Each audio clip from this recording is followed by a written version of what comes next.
Today, we're talking about this year's White House Correspondents Dinner and all its clubhouse glory. Harvey Weinstein is getting a case overturned? Bum bum bum! And American children and teens are being forced to become caretakers for obvious reasons. All in this...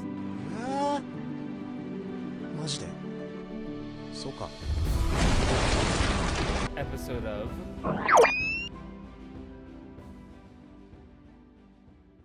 But like always, before we get started, make sure you hit that subscribe button so you never miss an update. Now, Alice, let's talk about the dinner first. Over the weekend, comedian Colin Jost of Saturday Night Live took center stage as the featured entertainer at the White House Correspondents Dinner. Known for his sharp wit and role as co-anchor on SNL's Weekend Update, he performed in front of an audience that included journalists, celebrities, and prominent Washington figures.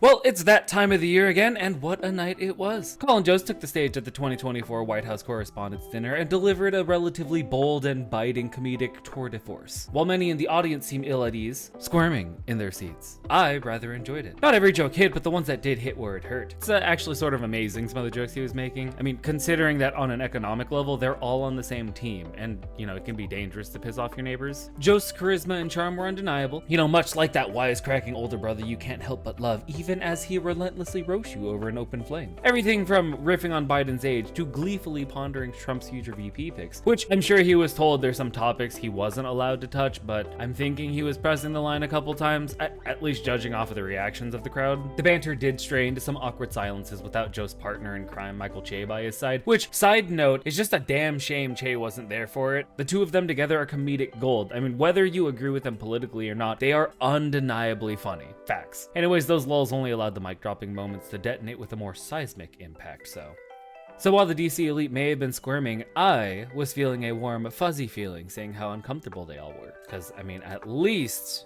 make them uncomfortable. With each dig about the media being a dying field, he sort of reminded me about comedy's vital role in pricking the egos of the powerful. Laughter can be an incredible act of rebellion. We laugh because we know the things they say are true. This was comedy as a public service. I mean, always be wary. Like I said, they're on the same team. I'm sure there were guidelines he had to follow. But overall, were there misfires and awkward silences? Absolutely. But to judge the set on those grounds is to fundamentally judge in bad faith. Not every joke lands because sometimes they were meant to hit a little close to home. In the end, I think it was a win. It wasn't the best, but it wasn't the worst. And while pompous windbags might decry his act as unseemly, I would argue we need more jesters willing to puncture egos and thumb their noses at the elite, but that's just me. New York's highest court has overturned Harvey Weinstein's 2020 SA conviction due to trial errors leading to a mandated retrial. This ruling highlights issues with the use of testimony from unrelated accusers. The decision challenges Manhattan prosecutors to re-strategize their high-profile case while reaffirming their commitment to SA survivors.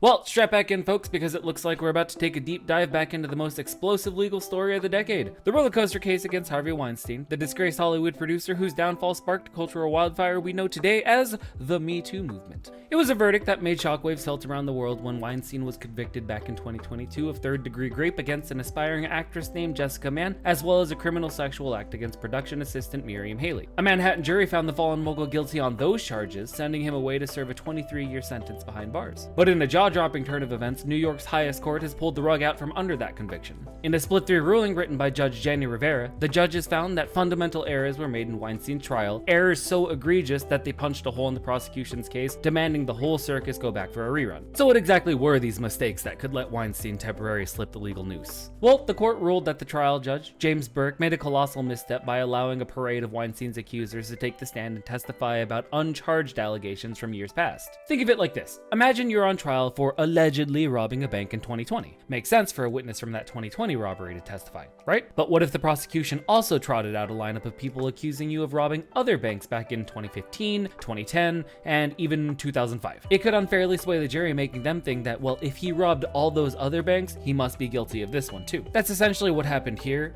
The testimony included one woman accusing Weinstein of assaulting her back in 2004, another saying he raped her, and a third alleging he groped her in a hotel room. And as it goes, none of those specific specific allegations were a part of the crimes Weinstein was on trial for. The court said this unrelated testimony should have never been permitted, potentially biasing the jurors against Weinstein from the start. As one of the dissenting judges, Madeline Singas, bluntly put it, letting that testimony in undermined the fact-finding process and represented a major step back for holding those accountable for acts of sexual violence. The majority also took issue with another ruling by Judge Burke that if Weinstein had taken the stand in his own defense, prosecutors could then grill him about a laundry list of alleged bad acts beyond the charges, everything from bullying to verbal abuse. The appeals court said that unnecessarily and impermissibly impacted Weinstein's decision on whether to testify or not, further stacking the deck against him. Now, I can already hear the objections, but Weinstein was just another monster who deserves to rot in prison. Who cares if the trial was a little unfair? Understandable outrage, but playing fast and loose with due process protections is a slippery slope, even for the most reviled defendants. As Judge Singas warned, this ruling could thwart the steady gain survivors of sexual violence have fought for. So what next? Well, the only certainty is more mayhem.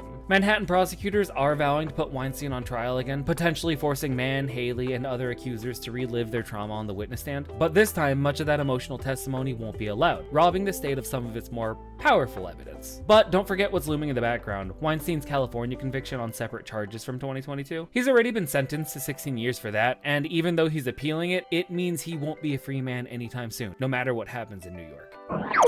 In the U.S., over 5 million children are serving as caregivers for sick or disabled family members, a significant increase from 2 decades ago. These young caregivers often handle extensive medical and household duties, sacrificing their own childhood experiences. Well, this one sucks a bit. It's easy to picture childhood as a carefree time of play, friends, and homework. But for millions of kids across America, that ideal image couldn't be further from reality. These are the children who have traded their jump ropes in for feeding tubes. Young caregivers shouldering incredible responsibilities in caring for sick and disabled family members. For example, take 15-year-old Leo Remus, a high school freshman. 3 afternoons a week, he basically becomes his mother's physical therapist, guiding her through a litany of different exercises. And when her hands tremble for medication, it's Leo to the rescue, patiently helping her eat and brush her teeth, all while calling it his normal. And Leo here is just one of an estimated 5.4 million child caregivers nationwide, more than the entire population of Norway. And that number has recently skyrocketed, ballooning over 400% from 1.3 million just 2 decades ago. From middle schoolers spoon-feeding grandparents with dementia to teens cooking and cleaning for cancer-stricken parents, these young heroes need to be recognized, and we should probably also be providing some sort of aid. I'm just saying.